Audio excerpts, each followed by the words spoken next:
ഉണ്ട്. ചിലർ നമ്മളെ രക്ഷപ്പെടണ്ടെന്ന് ഇവൻ പോയി രക്ഷപ്പെട്ടാലോ എന്ന് കരുതി പറയുന്നവരുണ്ട്. അവര് ഇത്രയും നാൾ ഇങ്ങനെ കാണിച്ചിട്ട് വീണ്ടും ചോദിക്കും, അന്നേ പറഞ്ഞില്ലേടാ എന്ന് ചോദിക്കും. അടുത്ത വെള്ളിയാഴ്ച നമ്മുടെ പടം ഹിറ്റ് ആവുന്നത് അന്നേ അറിയാമായിരുന്നടാ. നമ്മളെത്തി നമ്മൾ കണ്ടിന്യൂസ് ഷൂട്ട് പോയിക്കൊണ്ടിരിക്കുന്നെങ്കിൽ പോലും നമുക്ക് വന്നു കഴിഞ്ഞാൽ സെറ്റിന് മൊത്തത്തിലൊരു മാറ്റം സംഭവിക്കും.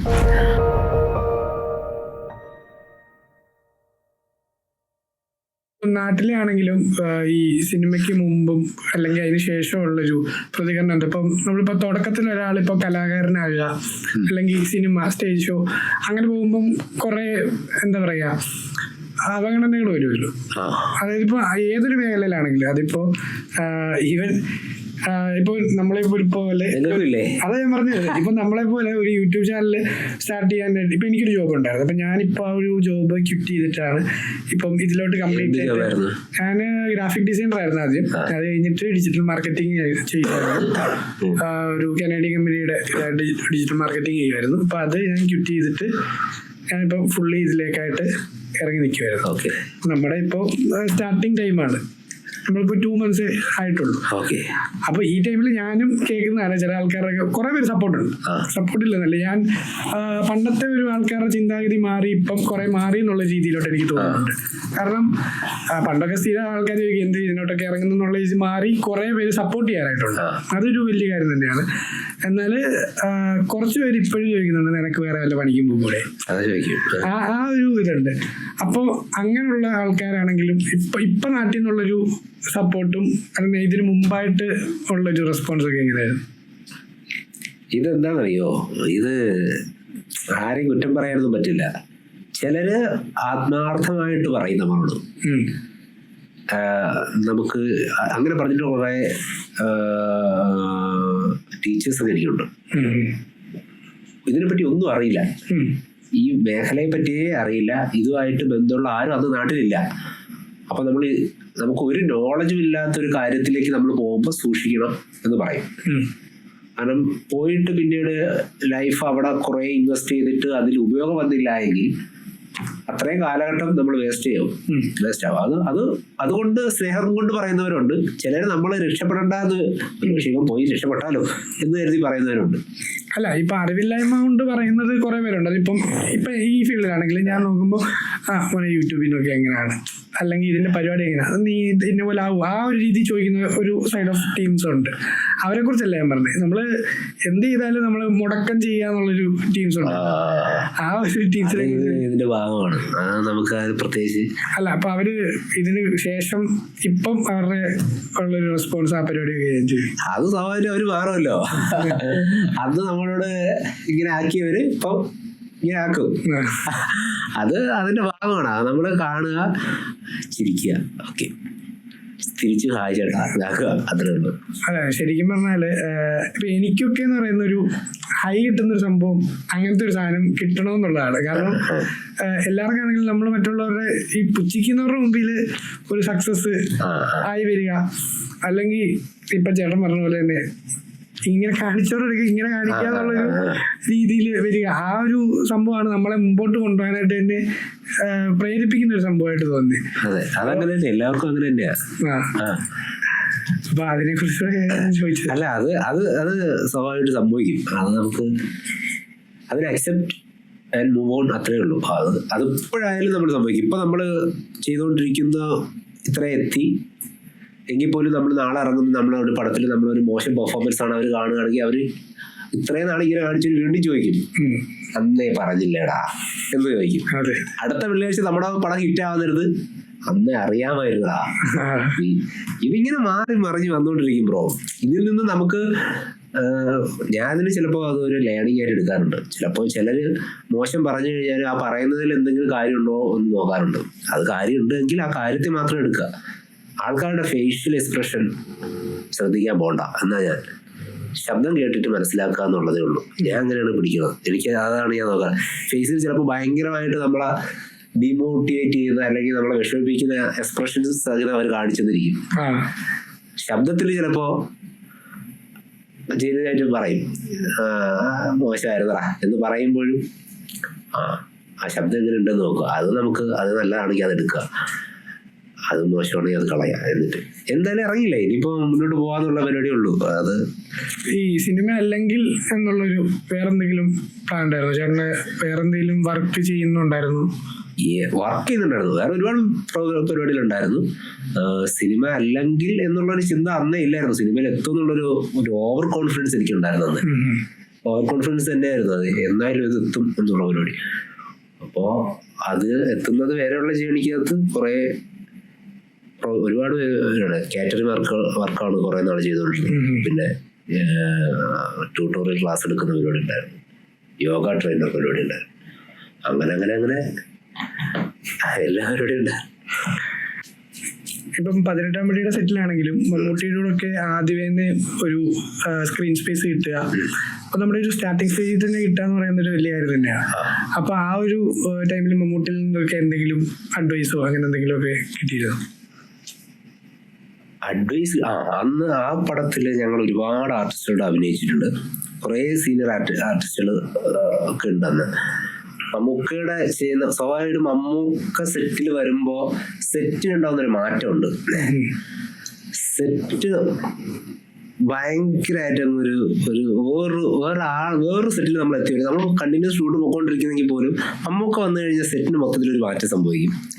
അത് ഭയങ്കരമാണ്. അത് അദ്ദേഹത്തിനോടുള്ള ഒരു റെസ്പെക്ട് ആ സെറ്റിലുള്ള മുഴുവൻ പേർക്കും ഉള്ളതിന്റെ ഒരു ഇതാണെന്ന് തോന്നുന്നു. എനിക്ക് മമ്മൂക്കയായിട്ട് അതിനു മുമ്പ് മമ്മൂക്കയെ കാണാൻ എനിക്കൊരു അവസരം കിട്ടിയിട്ടുണ്ട്, പക്ഷെ അത് നടന്നിട്ടില്ല. അത് ഭയങ്കര വിഷമമായിരുന്നു. അത് നാട്ടില് അതായത് സുരാജൻ ഞാൻ വെഞ്ഞാറമൂട് സുരാജേട്ടനൊക്കെ സ്റ്റാർട്ട് ചെയ്ത ഒരു ക്ലബ്ബൊക്കെ ഉണ്ട്. ആ ക്ലബിന്റെ വാർഷികത്തോടനുബന്ധിച്ച് എല്ലാ വർഷവും സുരാജേട്ടനാണ് ഞങ്ങളുടെ നാട്ടിൽ ഓരോ ആർട്ടിസ്റ്റുകളെ കൊണ്ടുവരുന്നത്. ഒരുപാട് പേര് വന്നിട്ടുണ്ട്, ഒരുപാട് ആർട്ടിസ്റ്റുകൾ വന്നിട്ടുണ്ട്. അപ്പോ അങ്ങനെ ഒരു സമയത്താണ് സുരാജേട്ടൻ ഒരിക്കൽ മമ്മൂക്കയെ കൊണ്ടുവരുന്നത്. അത് ആ പ്രോഗ്രാമിനെല്ലാം തോന്നുന്നു, അല്ലാതെ മമ്മൂക്കെ ഒരു ഫംഗ്ഷൻ ക്ലബ് തന്നെയാണോ അതോ ആ ക്ലബിലാണ് ഇത് നടക്കുന്നത്. പക്ഷെ സുരാജേട്ടൻ വേറെ ഒരു പ്രോഗ്രാമിന് വെഞ്ഞാറമൂടിൽ ആദ്യമായിട്ട് മമ്മൂക്ക വരികയാണ്. അപ്പൊ വെഞ്ഞാറമൂടിൽ മമ്മൂക്ക വരുമ്പോ എല്ലാരും അത് ഒരു ഭയങ്കര ഒരു പബ്ലിസിറ്റി ആക്ച്വലി ആ സ്റ്റാർട്ടിംഗ് ടൈമിൽ കൊടുത്തില്ല. ഒരു ആർട്ടിസ്റ്റ് വരുന്നത് എന്നുള്ളത് അങ്ങനെ ഉണ്ടായിരുന്നു. പിന്നെ പെട്ടെന്നാണ് മമ്മൂക്കയാണ് വരുന്നത്. മമ്മൂക്കത്ത് അപ്പൊ നമുക്ക് മമ്മൂക്കെ കാണാനുള്ള ഒരു സാധനം ഉണ്ടല്ലോ, ഭയങ്കര ആശിച്ചിരിക്കുകയാണ് മമ്മൂക്ക വരുന്നു കാണണം എന്നുള്ളത്. അപ്പൊ ആ സമയത്ത് ഞാൻ കോളേജിൽ സ്കൂൾ കഴിഞ്ഞ് +2 കഴിഞ്ഞ് കോളേജിലൊക്കെ സ്റ്റാർട്ട് ചെയ്യുന്ന സമയത്ത് നമ്മൾ ഈ കാറ്ററിംഗ് വർക്ക് നടന്നുകൊണ്ടിരിക്കുന്ന സമയം, ഓടി കിടന്ന് എല്ലാം നടന്നു ചെയ്തുകൊണ്ടിരുന്നു. അപ്പൊ ആ സമയത്ത് അന്നത്തെ ഈ പോക്കറ്റ് മണി എന്ന് പറയുന്നത് ഇതാണ്, വേറെ പൈസ ഇല്ല. അപ്പൊ നമ്മൾ അങ്ങോട്ട് വിളിച്ചു ചോദിച്ചാൽ എന്തെങ്കിലും വർക്ക് ഉണ്ടെങ്കിൽ കാറ്ററിംഗ് വർക്ക് ഉണ്ടെങ്കിൽ പറയണം എന്ന് പറഞ്ഞ് അങ്ങോട്ട് വിളിച്ച് ഒരു ദിവസം എന്നെ വിളിക്കുന്നു. എടാ പെട്ടെന്നാണ് എന്നെ വിളിച്ചിട്ട് പറയുന്നത്, എടാ നാളെ വൈകിട്ട് കൊണ്ട് കേട്ടാ, അപ്പൊ നീ കറക്റ്റ് സ്പോട്ടിൽ എത്തിക്കോണം, ലൊക്കേഷൻ എത്തിക്കോണം, ഇത്ര സമയത്ത്. അന്ന് 3 മണിക്ക് തുടങ്ങി കഴിഞ്ഞാൽ ഏകദേശം പ്രോഗ്രാം തീരുമ്പോൾ ഒരുപാട് ലേറ്റ് ആവും. വർക്ക് തീരുമ്പോൾ ഒരുപാട് ലേറ്റ് ആവും. അത് ക്ലബിന്റെ അല്ല, അത് കാറ്ററിംഗ് വർക്ക് അത് തീരാൻ ലേറ്റ് ആവും. ഒരു കല്യാണത്തിനാണ്, ഒരു കല്യാണ ഫംഗ്ഷൻ നടന്നിട്ടില്ല. അപ്പൊ പെട്ടെന്ന് തന്നെ വിളിക്കുകയും ഞാൻ ഓക്കെ പറയും. അപ്പൊ വേറെ ആളില്ല, നീ തന്നെ പോയേ പറ്റൂ, നീ വിളിച്ചതുകൊണ്ടാണെന്ന് പറഞ്ഞ് ഞാൻ ഓക്കെ പറയുകയും ചെയ്തു. ആ ഡേറ്റിന്റെ അന്നാണ് മമ്മൂക്ക വെഞ്ഞാറമൂടിൽ വരുന്നത്. അപ്പൊ കുറെ നാൾ മമ്മൂക്കെ കാണണം എന്നൊന്നും. അപ്പൊ പെട്ടെന്ന് ഈ പുള്ളി വിളിച്ചിട്ട് ഇതും പറഞ്ഞപ്പോ കൺഫ്യൂഷൻ ആയി പോയി. ഭയങ്കര വിഷമമായി. മമ്മൂക്ക എന്ന് പറഞ്ഞാൽ എനിക്ക് അത്രയും വലുതായിരുന്നു. പക്ഷെ പക്ഷേ അന്ന് എന്റെ പോക്കറ്റ് മണി മമ്മൂക്കയെക്കാളും വലുതായിരുന്നു എനിക്ക്. അങ്ങനെ ഒരു സിറ്റുവേഷൻ ആയിപ്പോയി. ആ സിറ്റുവേഷൻ ആയതുകൊണ്ട് എനിക്ക് മമ്മൂക്ക അന്ന് കാണാൻ പറ്റിയില്ല. അന്ന് കാറ്ററിംഗിൽ മറ്റേ വർക്ക് നടന്നുകൊണ്ടിരിക്കുന്ന സമയത്തെല്ലാം നമ്മുടെ മൈൻഡ് അവിടെ സ്കൂൾ സ്റ്റേഡിയത്തിൽ മമ്മൂക്ക വരുന്നതും സംസാരിക്കുന്നതും ഒക്കെയാണ്. അന്ന് ഈ വാട്സപ്പ് പരിപാടികളൊന്നും അങ്ങനെ ഭയങ്കര സജീവമല്ല. അതുകൊണ്ട് ഫോട്ടോ പരിപാടികളൊന്നും അയക്കില്ല. അവിടെ ചെന്നിട്ടും 2777 ഫോണുണ്ട്, അതിലൊക്കെ വിളിക്കും ഫ്രണ്ട്സ്. മമ്മൂക്ക ഇപ്പൊ പറഞ്ഞോണ്ടിരിക്കുന്ന ഇതാണെന്ന് ലൗഡ് സ്പീക്കർ ഇട്ടിട്ടൊക്കെ കേൾപ്പിക്കും. അപ്പൊ ഇത് കേട്ടോണ്ടെന്നാണ് ഇവിടെ ചിക്കൻ വിളമ്പുന്നത്, അപ്പം വിളമ്പുന്നത്, റൈസ് വിളമ്പുന്നത്. അതെനിക്ക് ഭയങ്കര വിഷമമായി, അന്ന് കാണാൻ പറ്റിയില്ല എന്നുള്ളത്. അപ്പൊ ഞാൻ എന്തെങ്കിലും പുള്ളി ഒന്ന് കാണാൻ പറ്റണമെന്ന് ആഗ്രഹിച്ച് കുറച്ച് നാൾ കഴിഞ്ഞപ്പോഴാണ് 18-ാം പടി എന്ന് പറയുന്ന സിനിമ യാഥാർത്ഥ്യമായി. അദ്ദേഹത്തോടൊപ്പം തന്നെ സ്റ്റാർട്ടിങ്ങില് എന്താ പറയാ ലൈഫ് സ്റ്റാർട്ട് ആവുകയും ചെയ്തു. ഭയങ്കര ഒരു എപ്പോഴും ആലോചിക്കുമ്പോൾ ഭയങ്കര ഒരു സന്തോഷമുള്ള ഒരു കാര്യമായിരുന്നു. മമ്മൂട്ടിയോട് പറഞ്ഞിട്ടുണ്ടോ? ഇല്ല, ഈ കഥ ഒന്നും പറഞ്ഞിട്ടില്ല. ഇങ്ങനെ സംഭവിച്ചു എന്നൊന്നും പറഞ്ഞില്ല. അപ്പൊ വെഞ്ഞാറമൂട് എന്ന് പറഞ്ഞപ്പോ വെഞ്ഞാറമൂട് ഞാൻ വന്നിട്ടുണ്ടല്ലോ എന്നൊക്കെ പറഞ്ഞ്. മമ്മൂട്ടി എങ്ങനെയായിരുന്നു സെറ്റില്? അതായത് നമ്മളുമായിട്ട് അതായത് ഇപ്പം മമ്മൂട്ടിയായിട്ടുള്ള ക്ലോസ് ആയിട്ടുള്ള നമുക്ക് പറഞ്ഞൊക്കെ തരും. അന്ന് ഞങ്ങൾ കുറെ പിള്ളേരാണല്ലോ നമുക്ക് കൂടെ ഉള്ള. അപ്പൊ ചില ഡയലോഗ്സ് ഒക്കെ പറഞ്ഞിട്ട് പറയും, ഞാൻ എങ്ങനെ പറയുമ്പോൾ തിരിച്ച് റെസ്പോണ്ട് ചെയ്യണം കേട്ടോ. ചിലപ്പോൾ ആരെങ്കിലും ഏതെങ്കിലും റിയാക്ഷൻ ചെയ്യുമ്പോൾ അങ്ങനെ ചെയ്യേണ്ട ആവശ്യമില്ല, അത് ചെയ്യണം എന്ന് പറഞ്ഞാൽ നമ്മളോട് ഇങ്ങോട്ടൊക്കെ ചോദിക്കാം. അങ്ങനെ ഒരു ഇന്ററാക്ഷൻ ഉണ്ടായിരുന്നു. നമുക്ക് ഇങ്ങോട്ട് പറഞ്ഞൊക്കെ തരും, ഇത് ചെയ്താൽ മതി, ഇങ്ങനെ ചെയ്താൽ മതി, അത് നന്നായിരിക്കും. അത് നമുക്കും കൂടെ ആണല്ലോ പറയണേ. അപ്പൊ പിന്നെ അത് ഭയങ്കര അന്ന് പിന്നെ എത്ര എക്സ്പ്രഷൻ ഏതൊക്കെ രീതിയിൽ വാരിക്കോരി ഇടാം എന്നുള്ളതാണല്ലോ ആഗ്രഹിച്ചത്. ഇത്രയൊക്കെ എന്തിനാ, അല്ല ഇങ്ങനെ ചെയ്ത പോലെ എന്നൊക്കെ ചോദിക്കും. അത് ഭയങ്കര നല്ലൊരു കാര്യമായിരുന്നു. അതെ.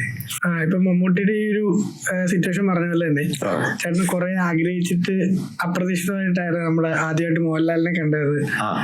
പ്രണവ് മോഹൻലാലിന്റെ കൂടെ വീട്ടിൽ ചെന്ന ടൈമില്. ഇപ്പോ ആ ഒരു സമയത്ത് ഇപ്പൊ ബബ്ബയിലെ കോമ്പിനേഷൻ സീൻസ് ആയിട്ടോ എന്തെങ്കിലുമൊക്കെ ഉണ്ടോ ചേട്ടന്? ബബ്ബയില് ഒരു 1 ഡേ കോമ്പിനേഷൻ ഇല്ല, സെറ്റിൽ പോയി ലാലേട്ടനെ കണ്ടു. അതെന്ന് വെച്ച് കഴിഞ്ഞാൽ അതൊരു സോങ് സീൻ ഷൂട്ട് ചെയ്യാൻ ദിലീപേട്ടനും ലാലേട്ടനും കൂടെയുള്ളൊരു സോങ് ഉണ്ടല്ലേ. അത് നടക്കുന്ന ദിവസമാണ് ഞാൻ പോകുന്ന സെറ്റിൽ. അപ്പോൾ ലാലേട്ടൻ വരുന്നുണ്ട്. നമുക്കറിയാം ധനഞ്ജയ് നമ്മുടെ ഫ്രണ്ടാണ്, ഫാഹിം ഫ്രണ്ടാണ്, റൈറ്റർ. അപ്പോൾ വിളിക്കൂടാ, ലാലേട്ടൻ്റെ പോർഷനാണ് സ്റ്റാർട്ട് ചെയ്യാൻ പോകുന്ന, വാ അപ്പോൾ നമുക്ക് പോകണം, കാണണം എന്നുള്ളത്. ലാലേട്ടനെ നേരിട്ട് കണ്ടിട്ടുണ്ടെങ്കിലും അവിടെ ചെന്ന് ലാലേട്ടനെ കണ്ടപ്പോൾ ഭയങ്കര സന്തോഷം തോന്നി. സന്തോഷം എന്നുള്ള മെയിൻ കാരണങ്ങളിലൊന്ന്, താടി പോയിട്ട് കുറെ നാൾക്ക് ശേഷം ലാലേട്ടനെ കാണുകയാണ്. ആ ഒരു ലുക്ക് തന്നെ സോഷ്യൽ മീഡിയ തന്നെ കത്തില്ലേ. അതാ കുറെ നാൾക്ക് ശേഷം ലാലേട്ടനെ കാണുമ്പോൾ ഒരു സംഭവം ഭയങ്കരമായിരുന്നു. അത് ഞെട്ടി. എനിക്ക് ഭയങ്കര സന്തോഷം തോന്നി. നമുക്ക് ലാലേട്ടനെ ഇങ്ങനെ കണ്ടുകൊണ്ടിരിക്കാൻ രസമാണല്ലോ. അന്നാണ് വീട്ടിൽ പോയപ്പോ ജസ്റ്റ് ഒരു കുറച്ച് ഹായ് ഇത്രയൊക്കെ ഉണ്ടായിരുന്നുള്ളൂ. പക്ഷെ ഇത് ഫുൾ ഡേ 1 ഡേ ഫുൾ നമ്മള് ലാലേട്ടനോടൊപ്പം ഇല്ല. നമുക്ക് ഇന്ററാക്ഷൻ നമ്മൾ സംസാരിക്കും, അങ്ങനെയല്ല. എനിക്ക് സീനില്ല. ഞങ്ങളുടെ പോർഷൻ ഓൾറെഡി ഷൂട്ട് കഴിഞ്ഞു. ഞാൻ ധ്യാൻചേട്ടൻ്റെ കൂടെ ഉള്ള ഒരു പോർഷനാണ്, ഞാനും ധ്യാൻചേട്ടൻ്റെ വേറൊരു പോർഷനാണ്. അത് ഓൾറെഡി ഷൂട്ട് കഴിഞ്ഞു. അല്ല ഞങ്ങളുടെ മീഡിയയുടെ ഒരു മീഡിയ. അപ്പൊ അതിന്റെ ബബ്ബയുടെ അപ്ഡേറ്റ് ഒക്കെ ഇപ്പം ഡിസംബറിലേക്കായിരിക്കും. അതെല്ലാം അവര് പറയും, അതെല്ലാം അപ്ഡേറ്റ് അവര് പറയും. അല്ല, ബബ്ബ പോലുള്ളൊരു വലിയ സിനിമയുടെ, കാരണം ഇപ്പൊ തന്നെ ലാലേട്ടനും അല്ലെങ്കിൽ ദിലീപേട്ടന്റെ തന്നെ ഒരു കംബാക്ക് എന്ന് പറയുന്ന പോലത്തെ ഒരു മൂവിയായിട്ടാണ് ഇപ്പൊ കാണുന്നത്. കാരണം നമ്മുടെ പഴയ ആ ഒരു വാളയാർ പരമശിവം സെറ്റപ്പ് ഒക്കെയാണ് നമുക്ക് ആ ഒരു ട്രെയിലറിൽ നിന്നൊക്കെ ഒരു ഫീൽ ചെയ്യുന്നൊരു ഐറ്റം. അപ്പൊ ബബ്ബ എത്രത്തോളം എക്സൈറ്റ് ചെയ്യിപ്പിക്കുന്ന ഒരു മൂവിയാണ്. ഒരു സോങ് ഉണ്ട് ലാലേട്ടനും ദിലീപേട്ടനും, അത് തിയേറ്റർ പൊളിക്കാൻ പറ്റുന്ന ആണെന്നാണ് ഞാൻ എക്സ്പെക്ട് ചെയ്യുന്നത്. അത് ഓൾറെഡി എന്റെ ഷൂട്ട് കണ്ടു. സാന്റി മാസ്റ്റർ ആണ് എന്റെ കൊറിയോഗ്രാഫി.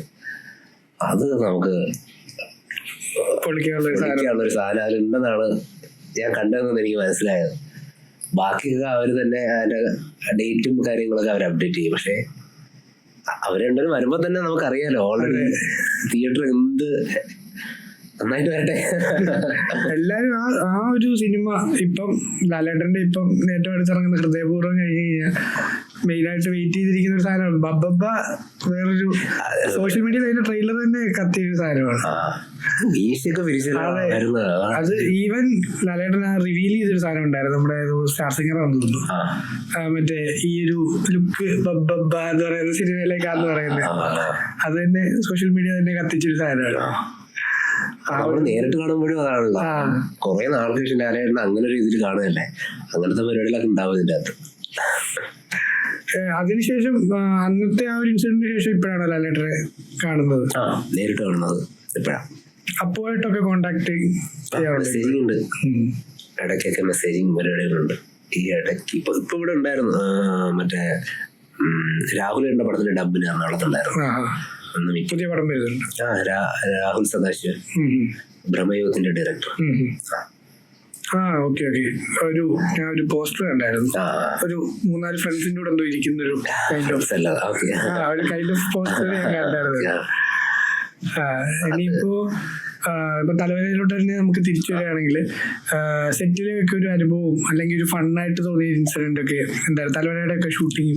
തലവരയിൽ എനിക്ക് കൂടുതൽ മൊമെന്റ്സ് ഫീൽ ചെയ്തിട്ടുള്ളത് പാലക്കാട് കുറേ നല്ല ചായ സ്പോട്ടുകളിൽ പോയി ചായ കുടിക്കാൻ പറ്റും.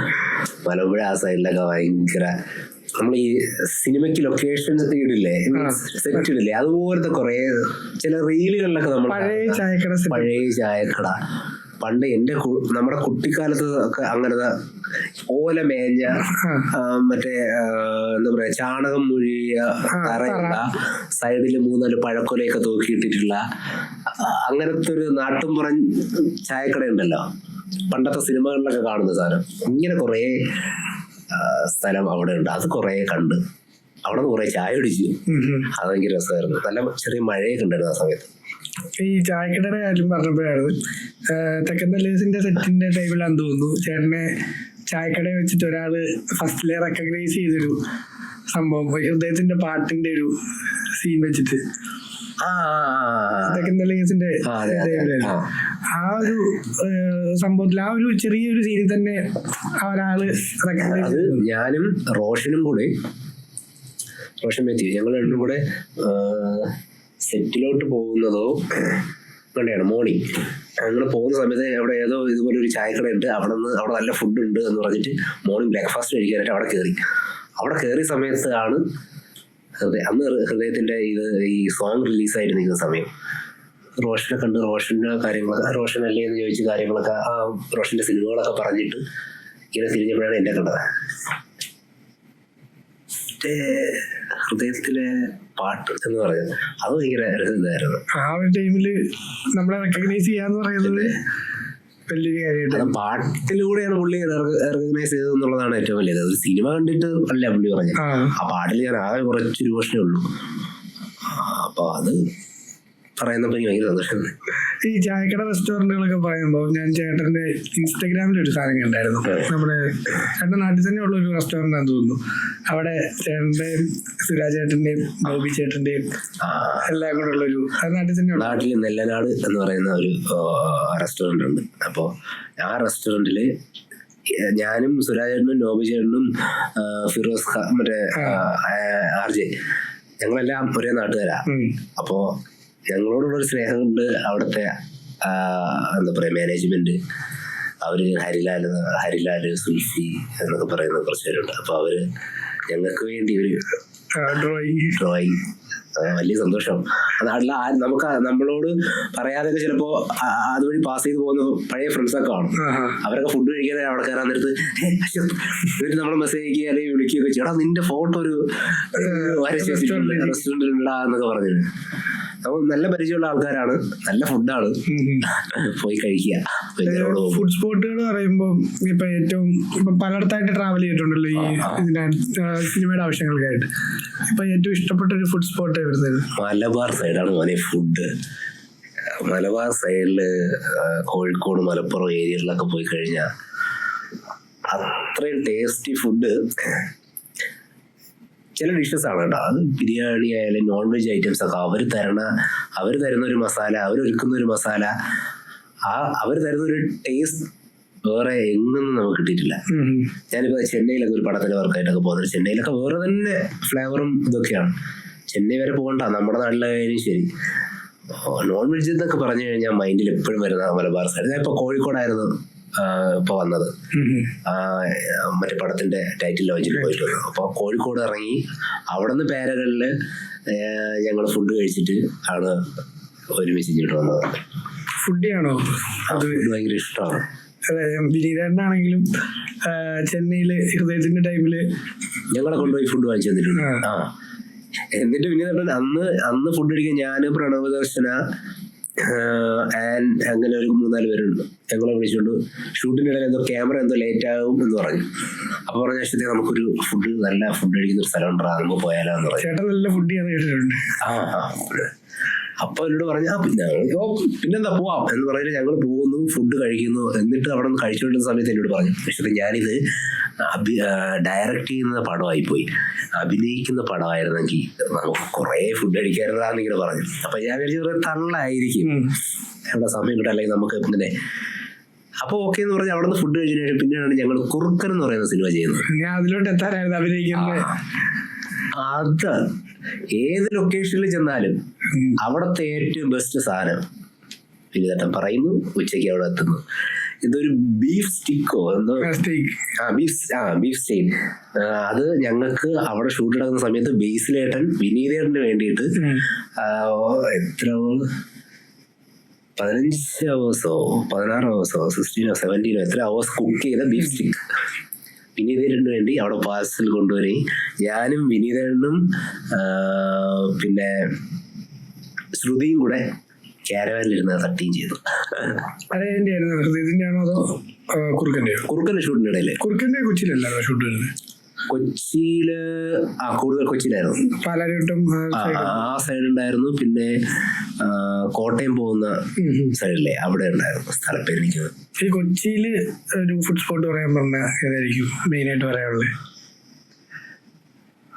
അങ്ങനെ എനിക്ക് ഞാൻ അങ്ങനെ ഒരു സ്പോട്ടില് അങ്ങനെ എനിക്ക് ആ നാട്ടിൽ കുറെ ഫുഡുകൾ ഇഷ്ടമാണ് എന്നുള്ളതാണ്.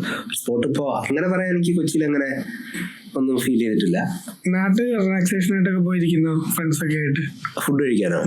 ഞങ്ങള് ഈ കോവളം സൈഡിലൊക്കെ പോകാറുണ്ട്. എനിക്ക് ഫിഷൊക്കെ ഭയങ്കര ഇഷ്ടമാണ്. അപ്പൊ ഞങ്ങള് നൈറ്റ് കൂടുതലും നാട്ടിലെത്തിയ കൂടുതലും പോകുന്നത് നൈറ്റ് വണ്ടി എടുക്കുക, കോവളം പോവുക. കോവളത്ത് കുറെ റെസ്റ്റോറൻറ്റുകളുണ്ട്, ഫിഷിന്റെ വെറൈറ്റീസ് കഴിക്കുക വരിക, അതാണ് കൂടുതൽ. ഈ സുരാജേട്ടനെയൊക്കെ ഈ സിനിമയിലേക്ക് എത്തുന്നതിന് മുമ്പ് പരിചയം ഉണ്ടായിരുന്നു? അങ്ങനെ ഭയങ്കര പരിചയമൊന്നുമില്ല, അറിയാം. ഞങ്ങള് സ്റ്റേജ് പ്രോഗ്രാം ചെയ്യുന്ന സമയത്തും അല്ലാതെ കോഞ്ഞാറമുള്ള വെച്ച് ഞങ്ങള് കണ്ടിട്ടുണ്ട് ഒരുപാട് തവണ. പിന്നീടാണ് നമുക്ക് സുരാജേട്ടനെ ഇപ്പൊ അത് ഓർമ്മയുണ്ടോന്ന് അറിയില്ല, അന്ന് അത്ര പരിചയമൊന്നുമില്ല. ഞങ്ങള് ഒരുപാട് സ്ഥലങ്ങളിൽ വെച്ച് യാദൃശ്ചികമായിട്ടും അല്ലാതെയും ഒക്കെ കണ്ടിട്ടും സംസാരിച്ചിട്ടൊക്കെ ഉണ്ട്. പിന്നീടാണ് അപ്പോഴേക്കും ഞാൻ സിനിമയിലെത്തുന്ന ആ ഒരു പരിപാടിയൊക്കെ എത്തിയപ്പോഴേക്കും സുരാജേട്ടൻ ഓൾറെഡി തിരക്കായി. പിന്നെ ഇപ്പൊ കോണ്ടാക്ട് ഉണ്ട്, സംസാരിക്കാം. ആദ്യം തന്നെ സുരാജേട്ടൻ്റെ കൂടെ ആയിരുന്നു. അപ്പൊ ആ ഒരു സുരാജേട്ടൻ്റെ കൂടെ സ്വന്തം നാട്ടുകാരൻ എന്നുള്ളൊരു രീതിയിൽ വന്ന ടൈമില് ഇപ്പൊ സുരാജേട്ടനാണെങ്കിലും കൂടുതൽ ഹെൽപ്പ് ചെയ്യുക അങ്ങനത്തെ പരിപാടി. സുരാജേട്ടൻ പറഞ്ഞത് എനിക്കിപ്പോഴും ഓർമ്മയുണ്ട്. അതായത് ഞങ്ങള് ഫസ്റ്റ് സീൻ ഷൂട്ട് ചെയ്യുന്ന സമയത്ത് എന്റെ ലൈഫിൽ ഫസ്റ്റ് സീൻ ക്യാമറയ്ക്ക് മുന്നിൽ ഞാൻ ഇരിക്കുന്നത്, ഞാൻ മുൻപ് പറഞ്ഞിട്ടുണ്ട്, നമ്മുടെ ഇന്ത്യ അറിയപ്പെടുന്ന 2 ആക്ടേഴ്സിനോടൊപ്പമാണ്.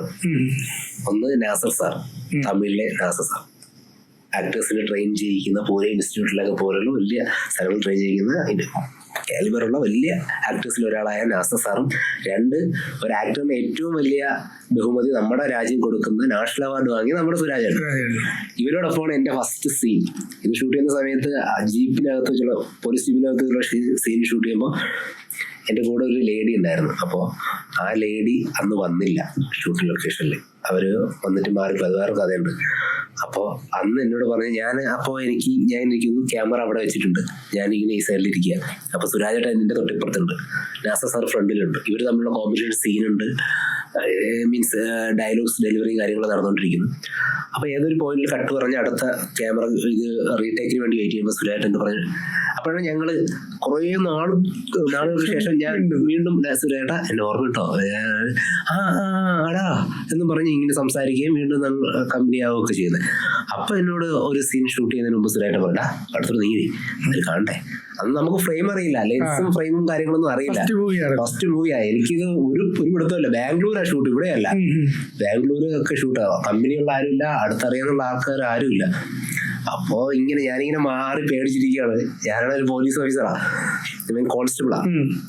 അപ്പോഴും സുരേട്ട അടുത്തോട്ട് ഇതാ അത് ഫ്രെയിം അതിൽ വരണ്ടേ എന്ന് പറഞ്ഞ് അന്ന് അടുത്തോട്ട് പിടിച്ചിരുത്തിയതാ ഞാൻ. അത് ഭയങ്കര എൻ്റെ ഫസ്റ്റ് ഫ്രെയിം എനിക്കൊന്നും മെമ്മറബിൾ ആയിട്ട് ഇങ്ങനെ വെക്കാൻ പറ്റിയ, സോക്കേഴ്സിൽ വെക്കാൻ പറ്റിയ ഒന്നാണ്. ഓഡീഷനിലൂടാണോ ഈ ഹൃദയം കഴിഞ്ഞതിന് ശേഷം ഇപ്പം ഓഡീഷൻസ് അറ്റൻഡ് ചെയ്താണോ മൂവി വരുന്നത്, അതോ ഹൃദയത്തിനെ ബേസ് ചെയ്ത്? അല്ലല്ല, ഇപ്പൊ അങ്ങനെ ഓഡീഷൻസ് ഒന്നുമില്ല. അല്ലാതെ നോർമൽ തന്നെ അല്ലാതെ തന്നെ നമുക്ക് കോണ്ടാക്ട് ചെയ്തിട്ട് അങ്ങനെയാണ് ചെയ്യുന്നുണ്ട്. തമിഴിലൊക്കെ ചെയ്യുമ്പോൾ ചിലപ്പോൾ ചില സീൻസുകൾ മീൻസ് അവിടുത്തെ ഡയറക്ടേഴ്സ് നമ്മളോട് പറയാറുണ്ട്. ഇപ്പൊ ഞാനൊരു പടം ചെയ്യുന്നുണ്ട്, അപ്പൊ ആ പടം അതിൻ്റെ ഒന്നും പുറത്തു വിടാറായിട്ടില്ല. അപ്പോൾ ഫസ്റ്റ് തമിഴ് മൂവിയാണോ അതോ? അതെ. അപ്പോൾ അതില് ചില സീൻസുകൾ നമ്മളെ ഡയറക്ടേഴ്സിന് ഇങ്ങനെ അവർ പറയും ഇങ്ങനെ ഒരു സജഷൻ വേണം, ഇങ്ങനെ ഒന്നും ഒരു സാധനം ഒന്ന് ചെയ്തു തരാമോ എന്ന് ചോദിക്കുമ്പോൾ നമ്മൾ ചെയ്തു കൊടുക്കാറുണ്ട്. ലീഡ് ആരാ അപ്പോ? അതെല്ലാം പറയാം. വലിയ പടമാണ്. അത് ഉടനെ വരുമായിരിക്കും. ഷൂട്ട് കഴിഞ്ഞോ അതോ? ഇല്ല, നടന്നുകൊണ്ടിരിക്കുന്നു. രാമേശ്വരത്താണ് ഷൂട്ട് നടക്കുന്നത്. അപ്പോ ഇനിയുമുള്ള വഴികളിലാണെങ്കിലും ചേട്ടന് നല്ലത് ഭവിക്കട്ടെ. തലവര എല്ലാരും പോയി കാരണം തലവരയുടെ ഫസ്റ്റിലത്തെ ഡേറ്റ് അല്ല, ഇപ്പം വീണ്ടും ഡേറ്റ് മാറ്റി 22 ഈ വീക്കിന് 22-ലാണ് ഇപ്പൊ റിലീസ്. അപ്പൊ സത്യത്തില് ഒരു ചുമയും പനിയൊക്കെ ഉള്ളതുകൊണ്ടാണ് ഞാൻ എൻ്റെ സംസാരത്തിലൊക്കെ വോയിസിലൊക്കെ ക്ഷമിക്കുക. അപ്പോൾ ഓക്കെ. അപ്പോൾ 22-ൽ എല്ലാവരും തിയേറ്ററിൽ പോയി സിനിമ കാണുക, അഭിപ്രായങ്ങൾ അറിയിക്കുക.